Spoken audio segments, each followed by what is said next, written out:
Una pregunta media extensa, ¿no?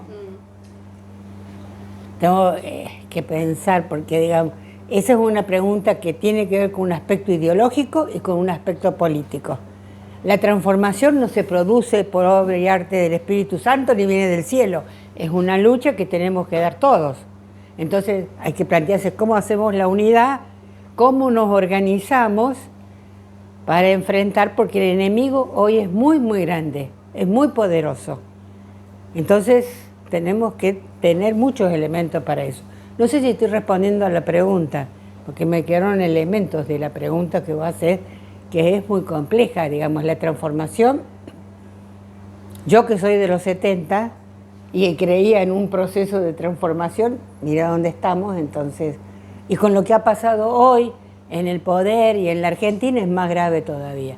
Entonces yo hoy hablar de transformación, lo primero que me tengo que plantear es con quién me junto, cómo me junto, para qué me junto, y luego empezar a plantearnos qué podemos hacer desde lo chiquitito. Pero hay una cosa básica, que es saber escuchar.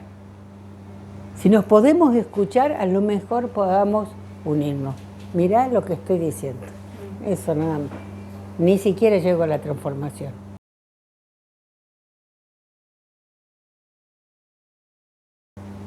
Esa pregunta me gusta mucho, porque me la hago continuamente. Me la hice desde chiquitita, digamos, desde que estaba en trabajo social. En mi historia, por ejemplo, yo siempre tenía todo lo social y lo tenía claro, pero era cómo le decía al otro. ¿Cómo hacía para que el otro supuestamente se transformara en base a la primera pregunta? Cosa que no existe. Entonces empecé con los títeres. Y con los títeres podía decir lo que yo quería.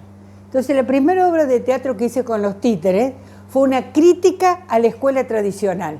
Te estoy hablando junio del año 1976. Imagínate cuánto hace de eso. Y sigo en esa línea, ¿eh? Creo que el arte primero deconstruye, un poco lo que veníamos hablando ahí. Puede ayudarte a sentir algo y a lo mejor ahí se produzca algún movimiento o algún proceso de, no voy a decir de cambios a esta altura, pero algo que empiece a modificar algunos aspectos del pensamiento.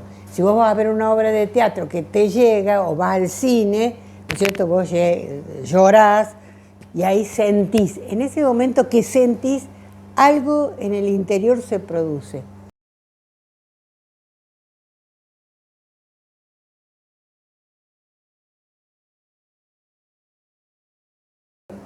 Bueno, como todas las cosas, siempre tiene que ver con lo político. Entonces, en un momento fue lo político en la pandemia y en un momento es lo político hoy. Entonces, hoy es una situación muy, muy grave a nivel de la salud y más comunitaria. Y si a esto le sumamos, y eso sí creo que es muy importante, lo que se quiso hacer, y no sabemos si se va a seguir, con el hospital Laura Bonaparte. Y eso sí me gustaría hablar si hay posibilidades y tiempo, porque Laura fue compañera mía. Una gran psicóloga que perdió a 7 de su familia. Padre, esposo, 3 hijos, las nueras correspondientes y algunos de los chicos. 7 perdió. Sin embargo, ella siguió en esa lucha. Ella fue exiliada junto conmigo en México y, miren si será interesante, dedicó mucho tiempo de trabajo con qué había pasado con la gente que había sido torturada. Y ahí aparece algo muy elemental, que empezó a trabajar con vietnamitas. Y los gringos, que no son ningunos estúpidos, la llevaron a Estados Unidos para que trabajara con los vietnamitas que habían llegado a Estados Unidos para ver cómo era este proceso después de unas torturas como las que ellos vivieron, cómo uno puede seguir encarando la vida, ¿no? Bueno, eso es parte de lo que fue la Bonaparte. Que hoy tenga su hospital con ese nombre, no se lo puede permitir. No es fácil, no es porque alguien venga y tenga un supuesto poder puede hacer lo que quiera. Y menos en un hospital de salud mental como es ese, Más, les voy a contar otra cosa que no sé si se sabe. El Hospital de Salud Mental Laura Bonaparte se llama Hospital Red. Por ejemplo, en Córdoba hay un hospital de salud mental que recibe todos los problemas. De 8 de la mañana a 6 de la tarde. 6 de la tarde se acaba. O sea que si yo estás jodido, podés hablar por teléfono, no pasa nada. Se conecta con el Hospital Bonaparte. Y eso pasa en todo el país, ¿eh? Por eso se llama Hospital Red. Y actúa las 24 horas. O sea, fuera de lo que pasa en cada provincia con la atención de salud mental de algún hospital, que cierran a las horas, digamos, establecidas 6, 7 de la tarde, ese hospital sigue atendiendo hasta la mañana siguiente. Miren si es importante, y eso no se cuenta del Hospital Bonaparte, Laura Bonaparte.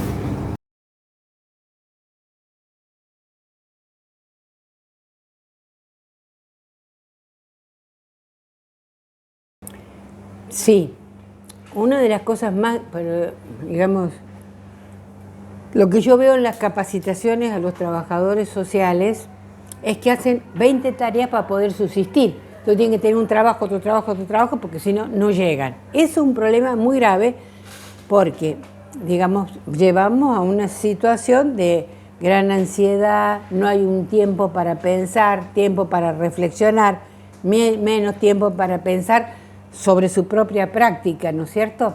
Ese es un aspecto. Otro aspecto es que hay mucha ansiedad porque hay mucha inseguridad. Hoy no se sabe si el mes que viene vas a seguir trabajando. Por ejemplo, el centro, no sé si ustedes conocen del Conti, ya se ha avisado a toda la gente que ellos quedan sin trabajo en el mes de diciembre. Entonces, hoy estamos en un alto nivel de angustia. Y eso los trabajadores sociales lo viven. No lo viven por un lado en forma personal y de otro lado, o en otro aspecto, con las personas que atienden. Imagínense las personas que uno atiende y están desocupadas, muertas de hambre, sin vivienda. No hay un pensamiento que esté dedicado a qué pasa con nuestro pueblo.